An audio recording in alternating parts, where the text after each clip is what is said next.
A sinus lift is the term for a special bone augmentation procedure that is performed in the upper jaw. Years of toothlessness, periodontitis, and/or other diseases lead to the deterioration of the denture-supporting bone. In addition, the maxillary sinus in the upper jaw gets bigger and bigger due to toothlessness. An unfortunate reality is that in many cases there is not enough bone left to support implants, and both the quality and quantity of the existing jawbone are crucial for successful implantation. In modern dentistry, numerous surgical techniques exist for augmenting jawbones in a gentle and painless manner.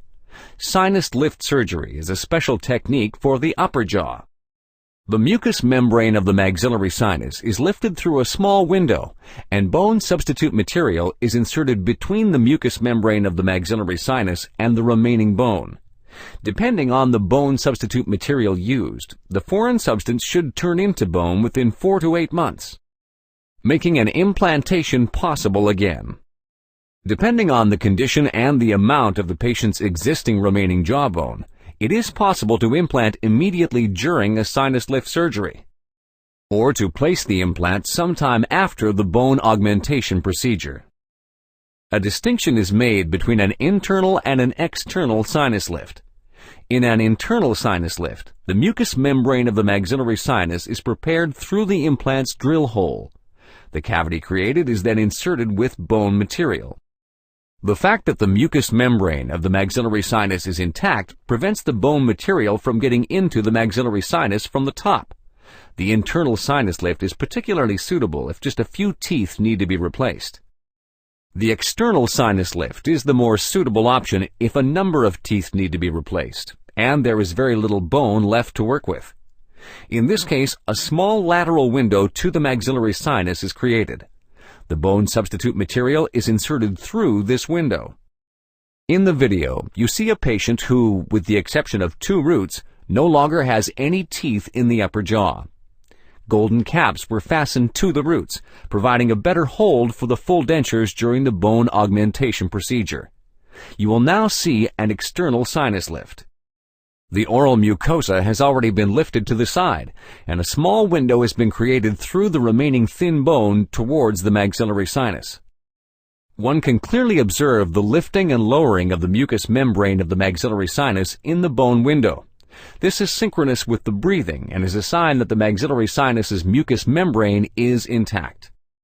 You can see how a white collagen membrane is inserted into the maxillary sinus in order to protect the maxillary sinus's mucous membrane before the bone substitute material is injected.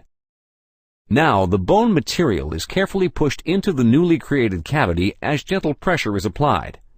In other cases, a reconditioning of the bone substitute material with autologous body cells or growth factors might be necessary, but not here. Human bone heals quickly. Finally, everything is sewn up. The patient receives his prosthesis and thus has well-fitting dentures until the time of the implantation. In this case, the implants are placed at a later point in time because the remaining bone was not sufficient for an immediate implantation. Some of the possible alternatives to implant surgery include a different surgical technique or a removable dental prosthesis. If a fixed dental prosthesis is definitely desired, then one could, for instance, also screw a bone block onto the jaw ridge, not raising the jaw ridge towards the interior, as in the sinus lift, but towards the outside. This is known as an onlay plastic. The onlay plastic technique can provide better aesthetic results, but unfortunately carries more risks, and is thus usually only used for aesthetic purposes. Another alternative possibility when there is insufficient bone material for implantation would be to forego fixed dentures altogether and request the preparation of a partial or full prosthesis. The risks associated with this procedure are negligible when dealing with an experienced surgeon, but complications may nevertheless arise in individual cases, each of these possibly requiring additional measures. Every additional necessary measure that is taken may subsequently be associated with further complications, which may be life-threatening within the course of the procedure. Right now, we will only discuss sinus lift-specific complications, which are as follows. The bone substitute material may not turn into bone. In such a case, an implantation is not possible. The bone substitute material may grow into the connective tissue. In this case, an implantation is not possible either. A rupture of the mucous membrane of the maxillary sinus could lead to the loss of the bone substitute material. An implantation would not be possible in this case. An inflammation of the augmentation can cause several problems. This inflammation can spread to the neighboring structures, such as the maxillary sinus or the eyes, etc. Removal of the augmentation material in a second surgical procedure is often necessary.